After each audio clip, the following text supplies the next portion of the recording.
Welcome to the ISO Show, dispelling myths and sharing tips for success to improve your business with ISO standards.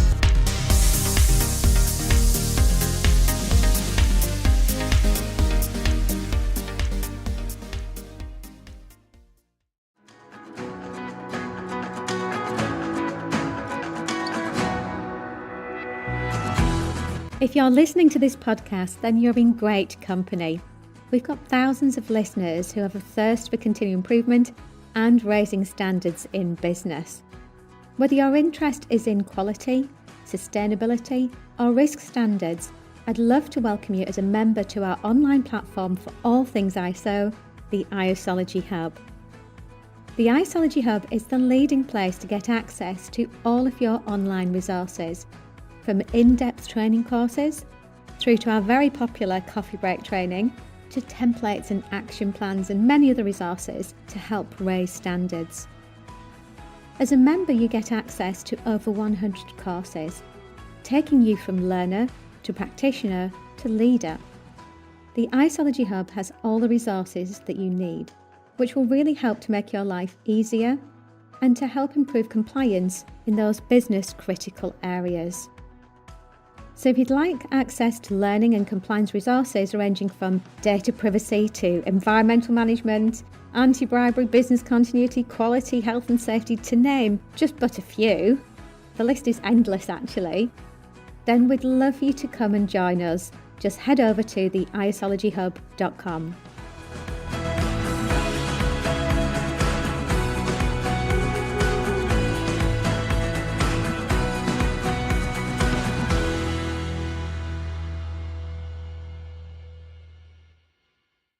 Hello and welcome to the ISO Show. Last week, Mel announced that she was taking a step back from being the main host of the ISO Show, though she won't be completely absent, with an episode a month being focused on her sustainability standard research. Today, I'm going to introduce you to the new host to the ISO Show, Ian Battersby. Before I bring Ian on, I would like to take a moment just to introduce myself. So you'll also be hearing from me more often now too. Now, some of you may be familiar with my voice as I've hosted the odd podcast in the past, most recently covering the top 10 reasons to use ISO 42001, that's AI management, and the top ISO standard trends in the data center industry. My name is Stephanie Churchman, and I'm the communications manager here at Blackmores. I've been here for 10 years now and have helped with the production and publishing of the ISO show for its current 5-year lifespan. Going forward, I'll be sharing findings from our own research, covering new ISO standard updates, and conducting interviews with our ISologists based on their years of experience with implementing ISO standards in all manner of businesses and sectors. Okay, so enough about me. I'll move on to the star of the show, Ian Battersby. Ian is a senior ISologist here at Blackmores and has featured on our live Q&As hosted over on the ISology Hub. So if any of you are Hub members, you may recognise his voice. Hi Ian, glad to have you on board the ISO Show. Thank you very much. Good to be here. Looking forward to it. So you're going to be one of the main hosts for the ISO Show going forward. I'm sure our audience would love to get to know you a bit more. So could you give them an introduction to yourself?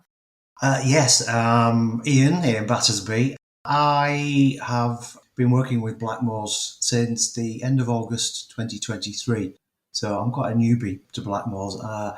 It's been eventful and fast moving. Although I work part-time, sometimes I'm working full-time and it's really quite busy. But it's been good. I've learnt a lot, met some great people, and been working on some great projects, so that's been good. I've got a fairly long history, starting in 1984 was when I first started work. I began working in industry, working with British Aerospace in aircraft manufacture. I then went off to university to study electrical and electronic engineering, which I promptly dropped as soon as I left university and went into other things. So I stayed with BAE for a few years, and then I ended up working in the civil service for the Department of Health on safety matters, safety investigations and safety reporting. I then ended up on a broader risk profile, went to work in the NHS itself, firstly with the litigation authority, setting up governance and risk standards, and then actually as a risk manager in the NHS, and then moving on from that to work at higher levels and that, but decided to drop out of that and run a restaurant. So I bought myself a curry house, which I did for a year and found it very stressful and very expensive, so I had to go back to work again. And at this point, I started working in ISO standards, not health service standards, but ISO standards at this point. So I worked in construction, looking at 9001 and, as they were back then, 14 and 18,001. And in fact, I don't even think 18,001 might have existed at this point. I think it was something else at that point. And then I ended up working for a fit-out organisation, then in manufacturing of high-pressure pumps, and then I worked for an organisation which ran the estate for the Department for Work and Pensions. And then the Department for Work and Pensions moved me over as quality manager to work directly for them in a TUPE exercise. And I decided to leave then because I couldn't live the life I want, which is a 2-centre lifestyle in Leeds in the UK and in Malaga in Spain. So that's what I do with my time. I split myself across the two countries, which is nice. So had a house in Spain for 4.5 years, and it's been excellent, but it is baking hot. Thank you for that introduction. Yeah, it's I suppose I should say it's been interesting because I think you're the first consultant that we've had that has actually kind of split their work between both the UK and Spain. Like, we definitely have consultants dotted all around the UK, but Yeah. definitely not outside the country. So that's been really interesting. And I must admit, it's like not impeded how we work together at all. Sort of like it's worked pretty much seamlessly, I'd say. I've been working remotely for years now, and even when I wasn't working remotely in one of my jobs in a manufacturing and servicing environment, I was able to audit people in other countries using Skype before Teams was introduced. So the technology's been there for a while now to be able to do this. And with my connection in Spain is better than my connection in the UK. So there's nothing to impede me. So all works well. So you mentioned a couple of the ISO standards that you've worked with. I think that was what you said, 914 and what is now 45, which was 18. And as you said, probably something different many years ago. Have you worked with any other ISO standards over the years, like implementation or support? There was an exercise a few years ago where we were asked to help facilitate 44,001, which is the collaborative working or the relationship management standard. It wasn't the most fun I've ever had. It's not a standard which is structured exactly like the other management system standards. So, yeah, I wouldn't go back to using that standard if I could get away with it, I must say. Yeah. It's very repetitive. And what other sectors have you worked in over your time in ISO standards? So, while I've been working in ISO standards, it's been construction, fit out, manufacturing, facilities and estates management, and that's working in private enterprise and actually working directly for government as well. So quite a reasonable spread.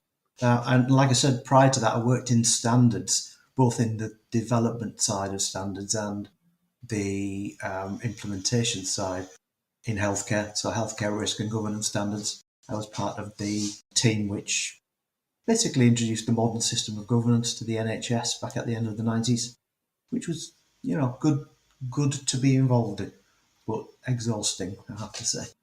Blimey, yeah, that's quite a wide range, quite a wide range there. Yes. I'm getting even more wide ranged now that I'm working for Blackmores. So Yeah, I suppose we work with all manner of, we got all kinds Indeed. of businesses working with us. Some of the inquiries that come through, because obviously I'm on the commercial side of things, it's quite interesting to hear who would come to us for ISO standards, companies you wouldn't expect. I think we had a company who manufactures ice cubes come to us recently, and it was just kind of like, I'd never really thought about it, but yeah, there's a whole industry for that.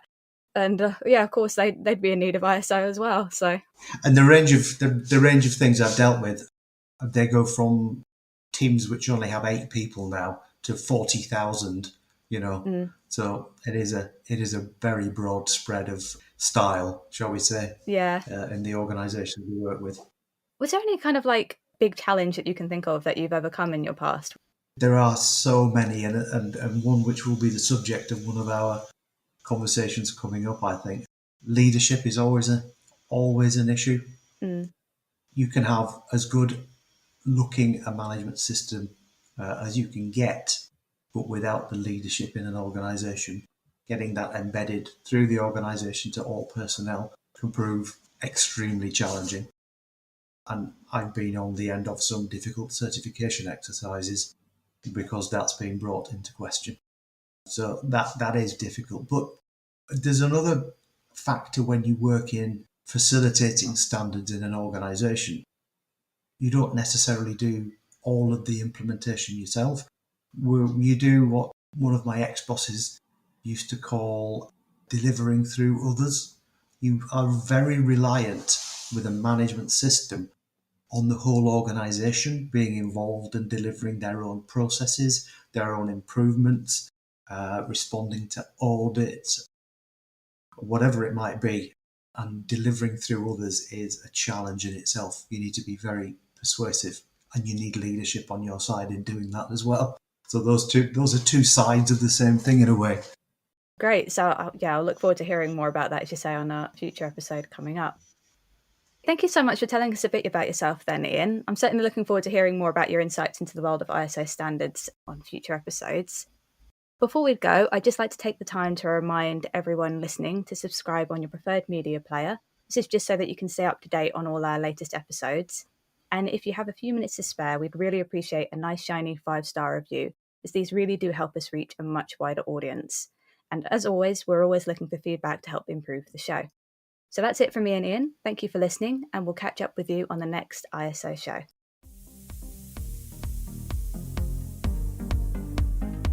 Looking to use ISO standards to drive better business practice? Contact us at blackmoresuk.com to access further information and book your free 15-minute call.